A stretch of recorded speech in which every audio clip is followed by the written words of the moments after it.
신학은 고루하고 능력이 없는 것이다. 신앙은 지식은 없고 열정만 있다라고 합니다. 이 두 가지를 꼭 나누어야 할까요? 지금 이 시대와 교회에 신앙과 신학의 조화는 꼭 필요합니다. 신신의 그 조화의 56번째 시간 신정론 2부 지금 시작하겠습니다.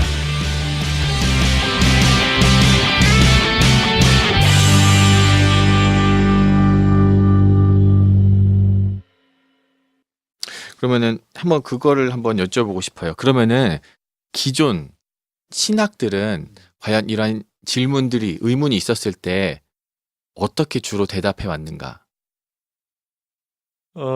신학이 지금까지 대답해 왔던 거는 사실은 지금 이제 대부분 우리가 조금 그 교회에서나 이런 데서 듣는 대답하고 그렇게 멀지 않다라고 생각이 들어요. 네.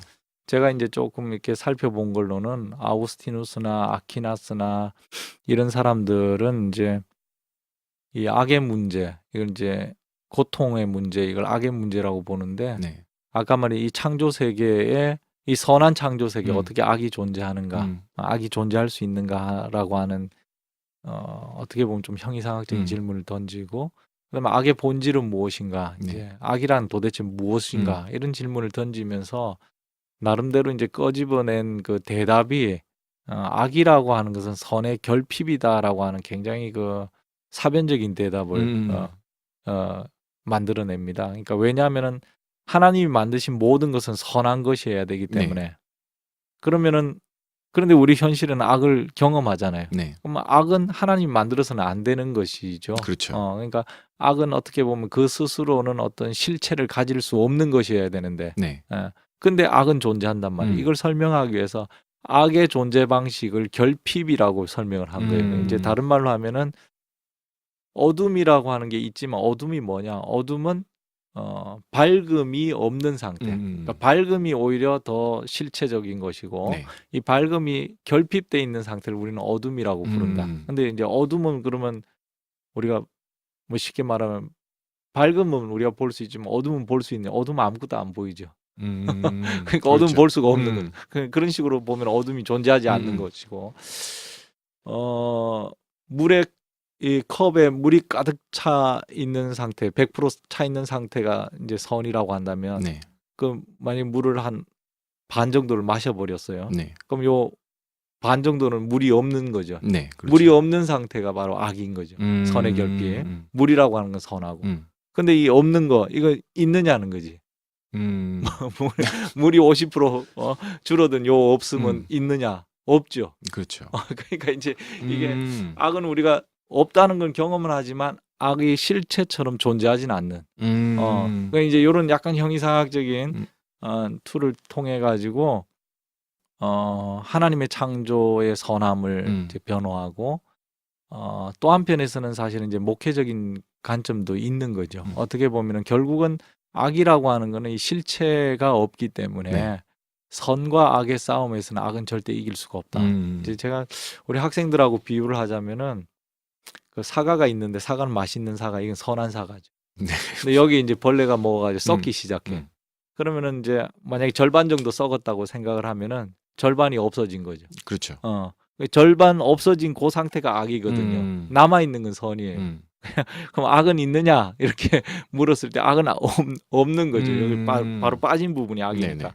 근데 나중에 이제 다 썩어가지고 네. 사과가 완전히 사라져 버렸어. 그럼 누가 이겼느냐? 악이 이겼느냐? 선이 이겼느냐? 이렇게 물을 때 악이 이겼다라고 결코 말할 수 없는 게 다 사라지는 순간 악도 사라지는 거거든. 아무것도 존재하지 않는 거죠. 그러니까 이제 저는 이제 그게 목회적인 관심이라고 보는데 아우구스티누스가 생각했던 그런 사변들을 조금 추론해 해보면은 아우구스티누스나 아퀴나스도 물론 똑같은 이야기, 비슷한 이야기를 좀 하는데 결국 선과 악의 싸움에서는 악은 아무리 선을 정복하려고 해도 최후로는 악도 소멸한다. 악은 절대 이길 수가 없던 게 불안당들끼리 아무리 싸움해도 결국 불안당들끼리 서로 다 죽이고 죽어버리는 거예요. 그 사과 예처럼 그냥 다 그렇죠. 결국엔 사과 없어지니까. 없어지니까. 그러니까 자기가 기생해야 되는 악이 기생해야 되는 실체가 선인데 실체를 이 선을 없애는 순간 악도 사라져 버려요. 그러니까 악은 결코 선을 이길 수 없다. 이제 이런 그 목회적인 관심이 있었고요. 그리고 이제 그럼에도 불구하고 이제 악의 실체에 대한 질문이었고, 그럼 네. 악은 어디서 오느냐 이제 이런 질문을 했을 때 그 크게 보면 이제 두 가지 정도로 좀 나눠볼 수가 있는데, 인간이 인간에게 저지르는 악, 네. 내가 누구를 때리고 폭력을 하고 살인을 하는 이런 악을 우리가 이제 도덕악이라고 나중에 네. 이제 라이프니츠가 이름을 주거든요. 도덕악이라고 부르고, 그 다음에 이제 그 인간이 인간에게 저지르는 악이 아니라 자연적인 재난에 의한 네. 질병이라든가 이런 것들을 이제 자연악이라고 부릅니다. 음. 이제 이 도덕악은 어디서 인간이 인간에게 저지르는 이 악은 어디서 오느냐 할 때 이제 거기에도 이제 굉장히 계속되는 질문이 있는데, 결국은 그것은 하나님으로부터 오는 것은 아니고 네. 인간의 자유의지로부터 온다. 이제 이게 아우구스티누스의 대답이었어요. 네. 그럼 이제 인간의 자유의지가 선한데 네. 이 선한 의지에서 어떻게 악한 그 행동이 나오느냐 이런 질문을 이제 계속 그 아우구스티누스의 자유의지론이라고 하는 책이 있는데 네. 거기서 이제 계속 질문을 대받고 또 대답하는데 결국은 그 대답은 계속 똑같아요. 결국은 그 악은 자유의지에서 나온다. 만약 네가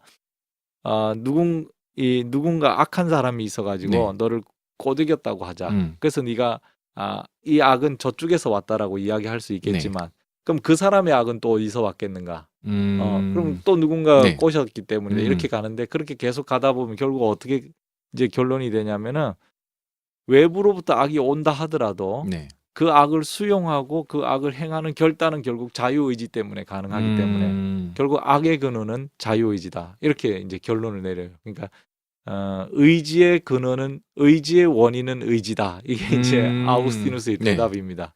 그래서 악의 원인을 철저히 하나님께 돌리지 않고 인간의 자유의지로 돌려서 이 도덕악이라고 하는 것을 이제 악의 기원을 도덕악의 기원을 해명하려고 하고요. 이런 도덕악의 기원을 해명하면서 이제 그러면 거기서 파생되는 범죄 행위 거기에 따라 하나님이 벌을 주셔야 되잖아요. 누군가 이제 살인자가 있다. 그럼 이 살인자에 대해 하나님이 징벌을 하셔야 되는데 징벌을 하시기 위해서 하나님이 고통을 주시는 거죠. 그런데 이 고통은 악은 아니라는 거예요. 왜냐하면 정의로운 심판이니까. 그런 살인자에게 주는 고통은 악이 아니고 정의로운 심판이다. 근데 이제 거기서 이제 이 자연악에 대한 문제를 거기에 끄집고 들어옵니다. 그래서 이 세상에 일어나는 이 자연악이라고 하는 것은 하나님이 불의한 자에게 내리는 심판이다. 우리가 이제 어떻게 보면은 교회에서 간혹 들을 수 있는 그런 그렇죠. 논리죠. 하나님이 저 사람들은 저렇게 했기 때문에 심판하셨다든가 뭐 지진이 일어났다 그러면은 그 땅에 사는 사람들에 대한 하나님의 징벌이었다든가. 대표적으로 예전에 있었던 그 뉴올리언스 카트리나 그 태풍 때가 좀 그랬었던 것 같아요. 그러면서 뭐 거기에 동성애가 너무 많이 있어서 뭐 하나님께서 징벌을 했다라는 어떤 뭐 그런 것도 목회자의 있고, 이야기가 있었어요. 옛날에 그 뭐 서남아시아에 쓰나미 있었을 때도 네. 뭐 마찬가지고 이제 뭐 예배 안 드리고 크리스마스인데 뭐 거기 가서 이렇게 됐다든가 여러 가지 이제 이유를 들어서 그런 논리들이 신학적으로 뒤져보면은 다 있다는 거예요. 아우구스티누스에게도 있고 아퀴나스에게도 그러네요. 있고. 네. 예. 그런 점이 참 이제 저 개인적으로는 조금 가슴 아팠고요. 나중에 이제 루터나 칼빈 이쪽으로 좀 오면은 이 루터 같은 사람은 그 아우구스티누스나 아퀴나스나 이런 사람들처럼 굉장히 사변적인 걸 이야기하고 싶어 하지 않은 것 같아요. 보다 좀 간단하게 네. 이야기하고 싶었어요. 간단하게 이야기하면서 이 모든 걸 하나님의 신비로 돌리고 하나님이 징벌하시는데 너네가 왜 쉽게 말하면 이렇게 이제 해결을 줘버리죠. 뭐 그런 거네요. 토기장이한테 그렇죠. 어떻게 너가 나가 질그릇으로 만들었는 그렇죠. 거를 어떻게 우리가 이제 반론할 뭐 수 있는가? 로마서나 이사야서 이런 데 있나요? 거기에 이제 금방 말씀하신 토기장의 비유를 맞습니다. 루터도 이제 그 노예 의지론이라고 하는 책에서 그런 식으로 쓰거든요. 스콜라 신학자들은 너무 이거를 하나님에 대해 변호하려고 했는데 그렇게 할 필요가 없단 말이죠.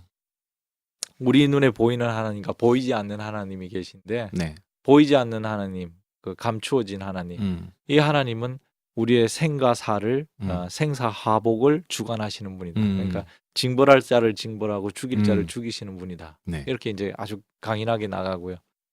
칼빈도 어떻게 보면 그 기조에서 별 다른 바가 없는데 칼빈은 우리가 알듯이 이제 그 어떤 예정론이라고 하는 관점, 예정의 관점에서 또 그런 이야기를 합니다. 그래서 심지어 기독교 강요에도 보면은 제가 볼 때 아마 섹션 17 정도 되는 네. 것 같은데 거기에 보면은 행악하는 자, 네. 그러니까 살인자가 어떤 사람을 죽인 거죠. 네. 그럼 그 죽임을 당하는 사람이 그 죽임을 당하는 건 이미 하나님이 예정하셨다. 그런데 살인할 자가 살인할 것도 그럼 예정하신 거죠. 네. 그런 논리의 그렇죠. 전개가 나옵니다. 그래서 이 역사 속에 일어나는 모든 일들이 하나님의 꽉 짜여진 그 어떤 플랜, 거기에 따라 일어난다고 한다면, 사실은 우리가 이제 왜 이런 일이 일어납니까? 내가 무엇을 잘못했습니까? 네. 이런 질문 자체가 무력화되는 거고, 그 예정의 틀 속에서 모든 것이 정당화돼 버리는 그런 이제 일들이 일어나는 거죠. 꼼짝 못하게 만드는 것 같아요. 그냥 뭔가 이렇게 네모난 상자 넣어놓고 너 이래서 이런 거니까 어쩔 수 없어. 그렇죠. 그러니까 사실은 참 재밌는 게 이 예정론이라고 하는 이제 나오다 보니까 글로 나왔는데 네. 예정론이라고 하는 게 이제 칼빈에게만 나오는 건 아니고 네. 이미 이제 뭐 아우구스티누스도 나오고 다 나오는데 그분이 사실은 굉장히 그 뭐랄까 하나님조차도 예정 안에 갇히게 하는 하나님보다 예정이 더 큰 개념 같이 돼 버렸을 때 네. 하나님의 행위도 이 예정 때문에 정당화되는 거죠. 그렇게 되면 이제 근데 이제 우리 이제 근대로 넘어오면서 사실은 이런 그 모든 것이 꽉 짜여진 틀 속에 있다라고 하는 이런 결정론적인 예정론 이런 틀들을 받아들이기가 굉장히 어렵고 사실은 실제로는 굉장히 어렵고 또 우리 이 현대 물리학적인 그 관점에서도 이 인간의 삶이라든가 이 물리적인 세계 속에 어떤 자유라고 하는 공간들 이런 것들을 이제 이야기하고 하다 보니 전통적인 개념의 이 신학적인 예정, 결정론적인 예정론 저는 이렇게 부르고 싶은데 그런 결정론적인 색채를 띠고 있는 예정론은 상당히 수정돼야 되지 않는가 그런 생각이. 뭐 그러다 보니까 전통적으로 누군가가 고통당하고 누군가가 어려운 일이 있을 때 대부분의 책임은 그냥 나 개인에게 돌리는 게 더 많았었던 것 같아요. 예를 들어서 내가 뭐 다쳤어, 혹은 사고가 났어, 혹은 좀 더 나가서 내 자녀가 아파. 그러면 이게 뭐든지 내가 지금 잘못해서 지금 하나님이 나에게 주는 뭔가 형벌 혹은 교훈을 위해서 지금 주는 약간의 고난, 이렇게 해석하는 경우가 좀 대다수 아닌가요? 실제로 이제 거기에 이제 저는 뭐 두 가지 가능성이 있다고 봐요. 네. 뭐 어떤 일에 대해서 자기의 어떤 책임으로 끌어안는 것은 어떻게 보면은 좀 성숙한 표현일 수도 있고요. 그러나 때로는 그것 때문에 더 큰 그 슬픔에 빠질 수도 있거든. 네. 그러니까 예를 들면은 금방 이야기하셨듯이 이제 뭐 임신을 해서 아기를 낳아야 되는데 아니면 아기를 이제 저 해산을 했는데 아기가 뭐 병이 있다. 태어나면서. 네. 그럼 이게 내가 예전에 뭔 잘못했기 때문에 하나님 주신 징벌이 아닌가. 네. 이게 사실 굉장히 아픈 그 마음인데 네. 그거를 더 아프게 만드는 그걸 정당화시켜 버리는. 그래서 그걸 네가 잘못한 거야. 네. 이랬을 때 그 사람에게 받는 상처는 굉장히 크다라고 보거든요. 네. 또 한 번 그 상처를 또 주는 거죠. 이런 이제 그 시스템이 어떻게 보면은 죄벌의 그 이데올로기. 저는 죄진 사람에게 하나님이 꼭 벌을 주신다. 또 벌 받는 이유는 그 죄 때문이다. 이런 죄벌 이데올로기. 그런 인과응보적인 그런 짜임새가 있는데 실제로 성경 우리가 보면은 성경이 꼭 그렇게 말하고 있는 건 아니거든요. 네. 성경은 꼭 우리에게 그 나면서 뭐 소경된 자에 대한 그 예수님의 비유, 예수님의 이야기에서도 예수님께서 그게 이 아이의 뭐 죄 때문이다 이렇게 이야기를 하지 않거든요. 네네네. 이 부모의 죄 때문이다, 뭐 아이의 죄 때문에 이런 이야기를 하지 않거든요. 네. 그런 면에서 이 죄벌 이데올로기 예, 여기에 좀 우리가 벗어나야 되지 않는가 하는 저는 생각을 갖고 있어요. 사실은 예수님께서 요한복음에 보면은 성경에 보면 예수님께서 하나님이 그 아들을 보내신 것은 세상을 심판하려 하심이 아니요 구원하려 하심이라 이렇게 네. 되어 있는데 우리는 이 죄벌 이데올기를 가지고 사람을 심판하고 정죄하고 그리고 그 속에 갇혀 있게끔 하는 그런데 너무 자주 사용하다 보니까 그건 정당하지가 않고 물론 때로는 어떤 사람이 좀 금방 말해 성숙한 네. 마음으로 자기 책임을 지고 가는 건 건강한 거죠. 그러나 그거를 강압적으로 그렇게 억누르는 것은 별로 타당하지가 않다 이렇게 생각이 들어요. 그런 도식화가 있는 것 같아요. 내가 잘못한 거야. 그래서 이 모든 잘못은 내가 감수해야 돼. 그럼 그 다음 단계는 이거 감수하면은 하나님이 나에게 조금 더 그렇죠. 좀 복을 주실 거야. 그렇죠. 우리가 이제 사실 그게 역사에서는 굉장히 깔끔하죠. 쉽고요. 쉽고 깔끔한 세상이 그렇게 되면 참 좋습니다. 사실은 이제 뭐 공부 좀 열심히 하면 성적 오르고 네. 또 잘못한 건 뉘우치면 또 이제 사탕이 주어지고 네네네. 그러면 좋은데 사실 우리 이제 경험적으로 우리 세상은 그렇지 않거든요. 우리가 살아가는 세상은 그 뭔가 열심히 한다고 하는데도 그에 대한 보상이 정당하게 안 주어지고 막. 네. 근데 이제 우리 기독교인들에게도 어떻게 보면 이제 복 주시는 하나님 이런 쪽으로 우리가 강조하다 보니까 어떤 복이라고 하는 것을 어떤 보상의 차원으로 이해하기도 하고 네. 하는데 저는 이제 개인적으로는 그 예수님의 삶 자체를 우리가 좀 생각해 보면 이런 인생의 어떤 그 수수께끼 같은 이런 문제들이 자명하게 드러나지 않는가. 예수님이야말로 신앙인의 입장에서 봤을 때 가장 신앙적인, 가장 믿음 생활을 잘하신 하나님과 동행하는 그렇죠. 그런 분이었고 또 하나님이 주신 그 능력으로 병자도 고치고 이런 좋은 일들을 많이 하셨는데 그 삶이 정말 행복한 삶이었나.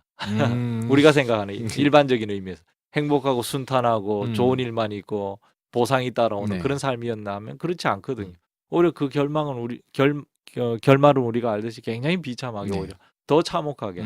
우리가 이제 성경을 이렇게 보면은 마가복음 같은 경우 뭐 우리가 16장까지 돼 있는데 초기에 예수님이 굉장히 기적도 많이 일으키고 이렇게 하지만은 이제 8장 넘어 뒤로 가보면은 더 이상 그런 기적도 네. 잘 등장하지도 않아요. 기적도 없고 철저히 이제 버림받고 네. 예수님 스스로가 예고하셨듯이 내가 버림받는다.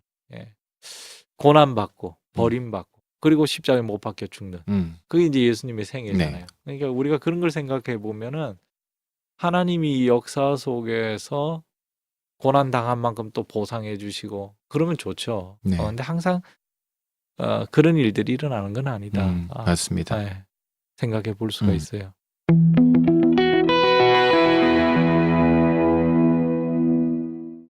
그리고 전 이거 한 번만 설명을 좀 듣고 싶어요. 그 책에 그렇게 많이 전통적인 대답들에 대한 내용 중에 하나님은 알고 있었지만 사실 하나님은 책임은 없다. 이거는 어떤 그 건가요? 이제 제 이야기인지 아닌지는 정확하게 잘 모르겠는데 네. 아우구스티누스 같은 경우가 이제 그런 이야기죠. 하나님이라고 하는 분은 전능하시기 때문에 모든 걸 다 예지하셨다. 그래서 이제 아우구스티누스 같은 경우 아까 이제 인간의 그 범죄, 그 아담의 범죄, 자유의지에 대한 네. 범죄. 이 자유의지로 아담이 범죄할 걸 하나님이 알고 계셨느냐? 알고 있었다는 거죠. 그렇죠. 하나님이 전능하시니까. 예지하시니까 네. 다 알고 계셨죠. 그러면 알고 계셨기 때문에 그걸 하나님 막으셔야 되지 않느냐 이제 네. 그런 질문을 에보티우스인가요? 계속 하거든요. 네. 거기에 대해 이제 아우구스티누스가 그건 자유의지이기 때문에 하나님이 강제할 수는 없다는 거예요. 네.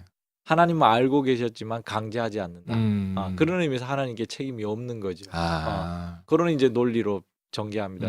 저는 개인적으로 이제 한편에서는 좀 이해가 될 수도 있어요. 그러니까 우리 그 제 책에도 그 써놨는지 지금 기억이 가물한데 네.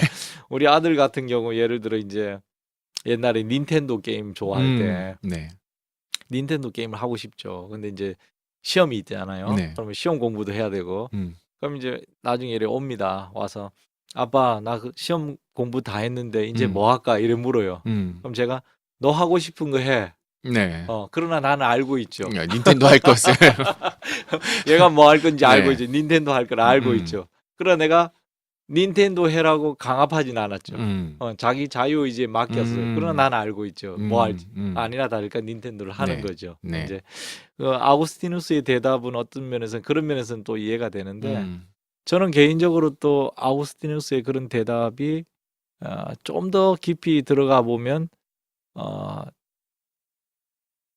참다운 대답이 되기 어렵다 이렇게 사실 보거든요. 왜냐하면 이제 우리 인간의 예지라고 하는 거는 틀릴 수도 있어요. 그렇죠. 닌텐도 할 줄 알면서 네.